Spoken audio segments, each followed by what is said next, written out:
আসসালামু আলাইকুম, কেমন আছেন সবাই?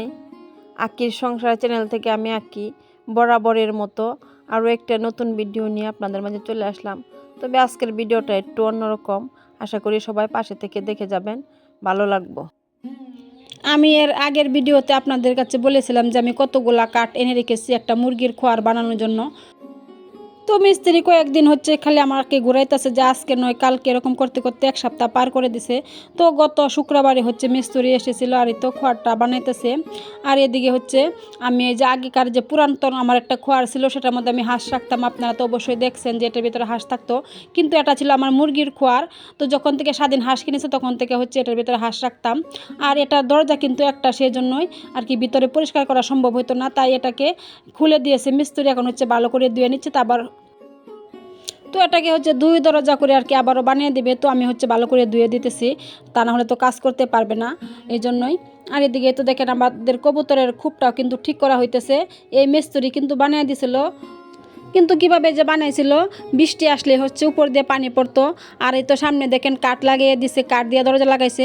আগে কিন্তু ছিল টিনের দরজা, আর ভিতরে হাত দিলে হাত কেটে যেত, মানে এরকম একটা অবস্থা। আর অনেক কয়বার কিন্তু আমার কবুতরের ডিম নষ্ট হয়ে গেছে, বাচ্চা উঠাতে পারে নাই বৃষ্টি পড়ার কারণে। বৃষ্টি আসলে পানি পড়ে আর কবুতরের ডিম ভিজে যায় আর ডিমগুলা নষ্ট হয়ে যায়। তো এদিকে আরেকজন মিস্ত্রি তো দেখেন মুরগির খড়টাকে বানাইতেছে। তো ফাইনালি আমাদের খোয়ার কিন্তু বানানো হয়ে গেছে। আর এই তো দেখেন আমার দুয়ারের অবস্থা, আমি ভাবতেছি যে এগুলো কেমনে পরিষ্কার করব। তো একদিন আমার লাগছিল শুধু এগুলা পরিষ্কার করতেই। তো ফাইনালি আমার খোয়ার কিন্তু বানানো হয়ে গেছে। আর এই তো এখন আমি কবুতরের খুবটা আর কি দেখতেছি যে কীরকম করে বানাইলো। মিস্ত্রিটা বেশি না একটা সুবিধা না, মানে উনি একটা তেরা টাইপের। উনি যেভাবে বলবো সেভাবেই কাজ করব, কিন্তু আমরা যে বলবো যেভাবে করেন সেভাবে করেন, উনি তা করবো না। এটা হলো উনির একটা আর কি সমস্যা। তো এইভাবে আর কি খোয়ারটা বানিয়ে দিল, কবুতরের খুবটা বানিয়ে দিল। আর এখন সন্ধ্যার পর, সারাদিন তো আর রান্না বাড়ার কোনো ভিডিও করতে পারি নাই।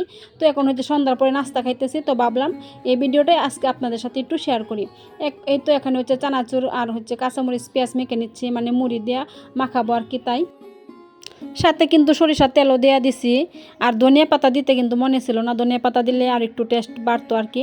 তো এখন তো মুড়িগুলো দিয়ে দিলাম, দিয়ে ভালো করে আর কি মেখে নেব। আর এখন ইউটিউবে এসে এরকম একটা অভ্যাস হয়ে গেছে প্রতিদিন ভিডিও দিতে দিতে। আর একদিন যদি না দিই তাহলে ভালো লাগে না। তো কি আর করব, আমি একা মানুষ, মানে আমাকে একা হাতে আর কি সব দিকে সামাল দিতে হয়। তো যতটুকু পারি আর কি সব দিকে সামাল দেওয়ার চেষ্টা করি। তো আমাদের জন্য সবাই দোয়া করবেন। তো সামনে আমার ছেলের এসএসসি পরীক্ষা, সেই জন্য আরও আর কি মানে জোর দিয়ে খুব একটা বেশি কিছু করতে পারি না, যতটুকু পারি আর কি ভিডিও করার চেষ্টা করি। আর না পারলে না করি, এরকমভাবে আর কি আসি। তো ভিডিওটা যদি ভালো লাগে অবশ্যই একটা লাইক দিয়ে ভিডিওটা দেখবেন। আর যারা কিনা নতুন আছেন আমার চ্যানেলটাকে সাবস্ক্রাইব করে আমার পাশেই থাকবেন। আমি প্রতিদিন সকালবেলা ঘুম থেকে উঠে ইউটিউব স্টোরিতে যাই আর কি চেক করি যে আমার মানে সাবস্ক্রাইব কটা কমলো। মানে এখন কিন্তু এটাই করতে হয়, কারণ সাবস্ক্রাইব যে কটা বাড়ে সেই কটাই মানে সকালে দেখি যে তার চাইতে 2-1টা কমে গেছে, তো আর কি করার আছে। তো এরকম যদি প্রতিদিন 1-2টা করে কমে, তো এখন আর বাড়ার চিন্তা করি না, যে দেখি কয়টা কমলো সেটাই আর কি দেখি। তো আজকের ভিডিওটা এই পর্যন্ত, সবাই ভালো থাকবেন, আল্লাহ হাফেজ।